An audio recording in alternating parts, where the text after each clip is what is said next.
आजच्या या टाइमलाईन या पुस्तकाच्या प्रकाशनासाठी उपस्थित असलेले माननीय मुख्यमंत्री देवेंद्र फडणवीसजी, माननीय मंचावर उपस्थित सर्वच मान्यवर, समोर उपस्थित सर्व मान्यवर, बंधू भगिनी आणि मातांनो, आजचा हा सभागृह आमचा बघितल्यावर मला असं वाटलं की थोड्या वेळामध्येच माननीय मुख्यमंत्री महोदयांना असा मोह होऊ शकतो की इथेच कॅबिनेटची एखादी बैठक घ्यावी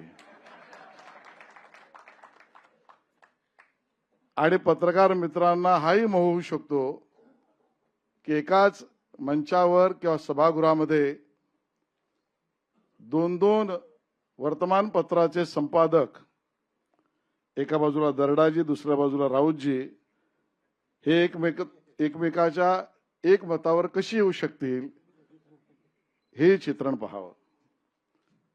पण हीच खरी राजेंद्र बाबू तुमची आणि लोकमतची विजयबाबू तुमची ताकद आहे आणि खऱ्या अर्थाने महाराष्ट्राची ओळख पण हीच आहे. साहित्य, संस्कृती, कला, ज्ञान, विज्ञान, तंत्रज्ञान या सर्व गोष्टी कुठल्याही विचारसरणीच्या पलीकडच्या आहेत आणि म्हणून आजचा हा कार्यक्रम एका अर्थाने अद्वितीयच आहे. टाइमलाईन हे पुस्तक मी वाचलं, तुम्ही मला आधी दिलं त्यामुळे मला वाचता आलं आणि त्यामुळे माझ्या मनात पडलेले प्रश्न आणि त्याची उत्तरं मांडण्यापुरताच माझं विश्लेषण आहे. हे पुस्तक जेव्हा आपण बघू, ज्यांनी पाहिलंय त्यांना असं वाटू शकतं की यातलं साहित्य मूल्य शोधावं. मला असं वाटत नाही. काहींना असं वाटू शकतं की हा विचार व्यक्त केलेल्या गोष्टींचं संकलन आहे. माझं तेवढ्यापुरतंही मत नाही. काहींना असं वाटू शकतं की व्यक्त होणाऱ्या भावनांचा प्रवाह म्हणजे हे पुस्तक आहे का? माझ्या दृष्टीने तेवढ्यापुरतापणे सीमित नाही. मला असं वाटतं की हे पुस्तक म्हणजे राजेंद्र बाबूंनी लिहिलेल्या नवीन धाटणीचं आणि धाडसाचं अद्वितीय पुस्तक आहे. हे ह्यासाठी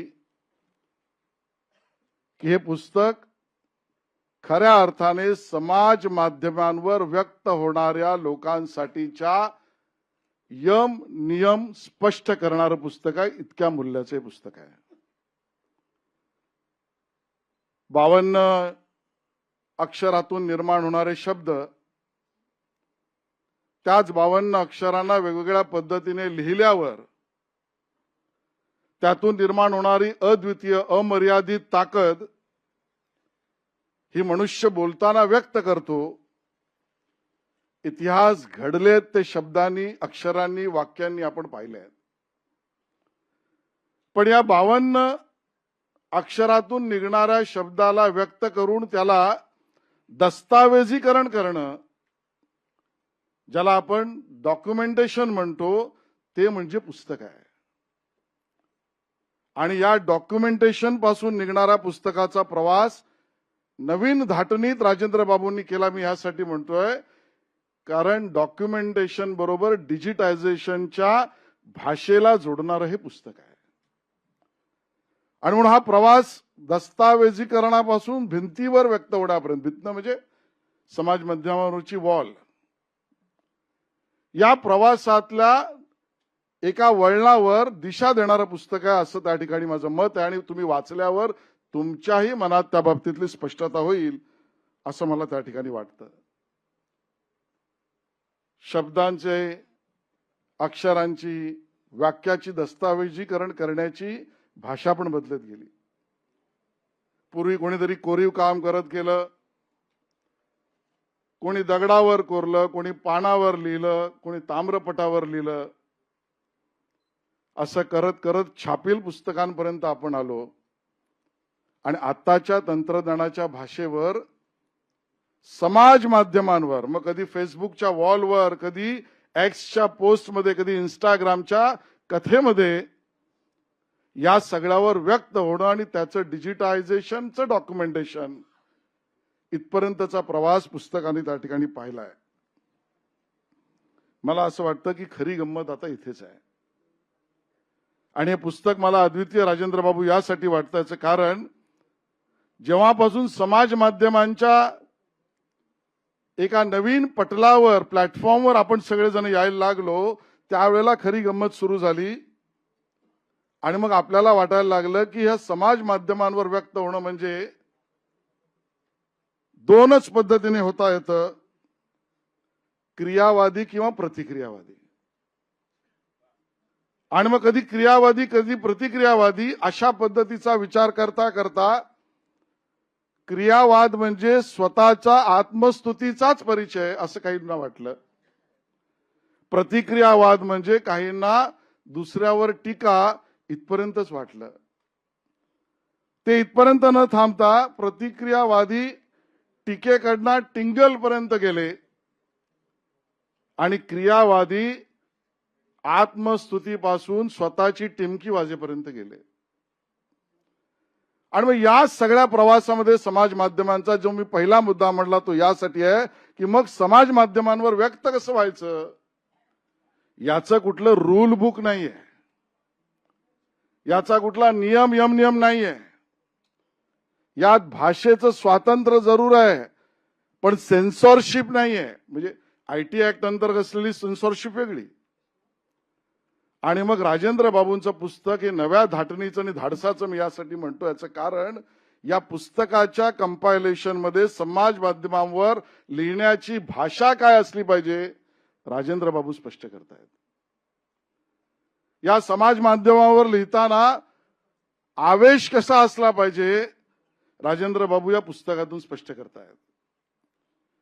यामधला रोग कुठला असला पाहिजे याचं दिशादर्शन राजेंद्र बाबू करतायत. आणि त्यामुळे राजेंद्र बाबू एका अर्थाने आजच्या युगातल्या दस्तावेजीकरणातल्या छापील पुस्तकाला पार्श्वभूमी ज्याची डिजिटायझेशन आहे त्याचं दीपस्तंभ असणारं पुस्तक आहे आज टाइमलाईन म्हणून तुमचं आहे. बरं, एवढाच पुरतं असं नाही तर या पुस्तकात बघितल्यावर लक्षात येतं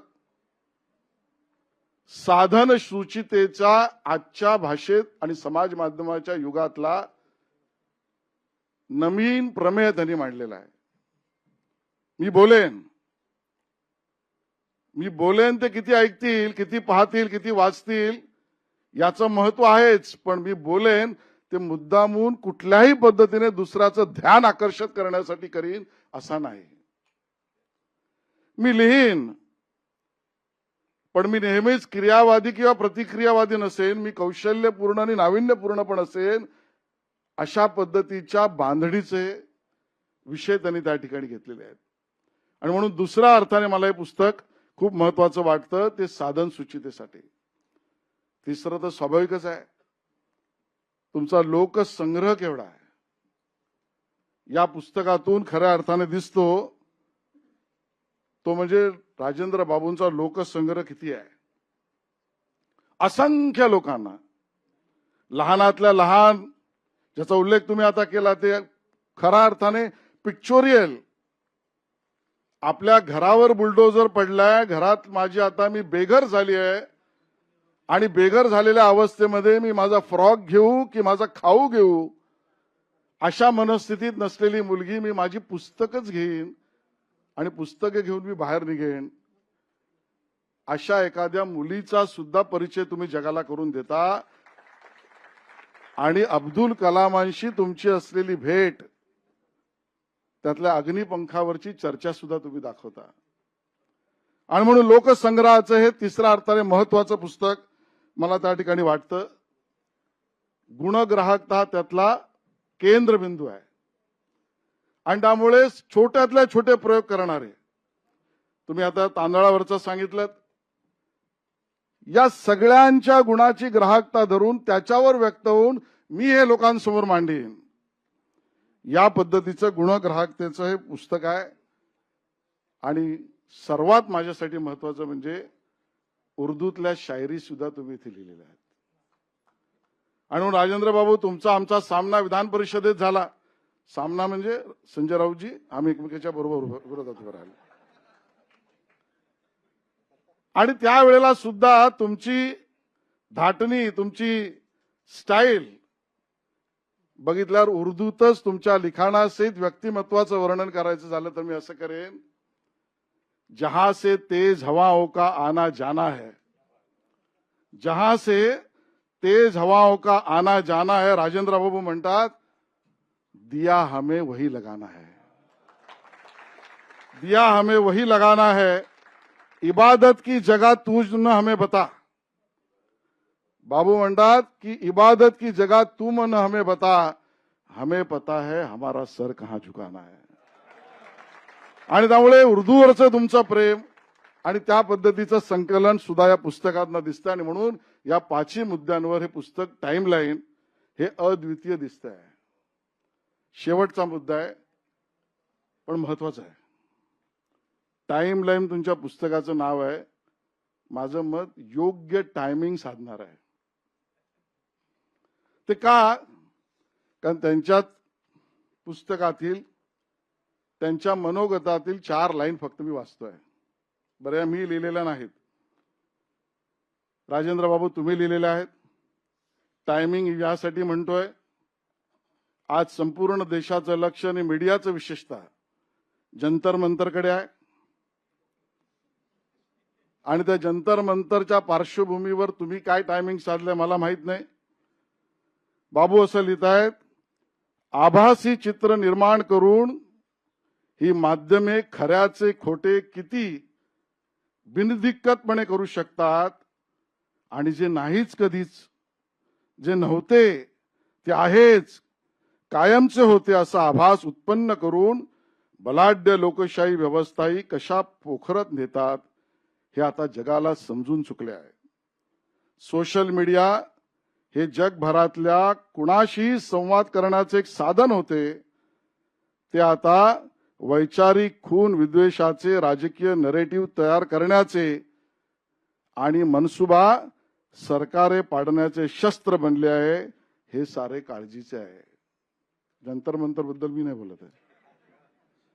आणि म्हणून अशा अर्थाने योग्य टायमिंग साधलेलं हे पुस्तक काही विशिष्ट गोष्टींनी अद्वितीयपणे मांडलेल्या भूमिकेत होणाऱ्या पुस्तकाबाबतीत मी 2च विनंती आपल्याला करणार आहेत की या पुस्तकाच्या माध्यमातून आपण समाज माध्यमांवर व्यक्त होण्याचे नियम दाखवलेत, तसे यापुढे याचं रूल बुक सुद्धा लिहा. कदाचित हिंदुस्थानमध्ये पहिल्यांदा समाज माध्यमांवर कसं व्यक्त व्हायला पाहिजे याच्या नियमाचं पुस्तक तुम्ही लिहा आणि त्याचे अभिनव प्रयोगाचे कार्यक्रम सुद्धा करा. टाइमलाईन या टॅगलाईनने पूर्ण देशभरामध्ये ज्याला सगळ्यात जास्ती फॉलोइंग मिळेल अशी कलाकृती तुमच्या हातून निर्माण हो. धन्यवाद. जय हिंद, जय महाराष्ट्र.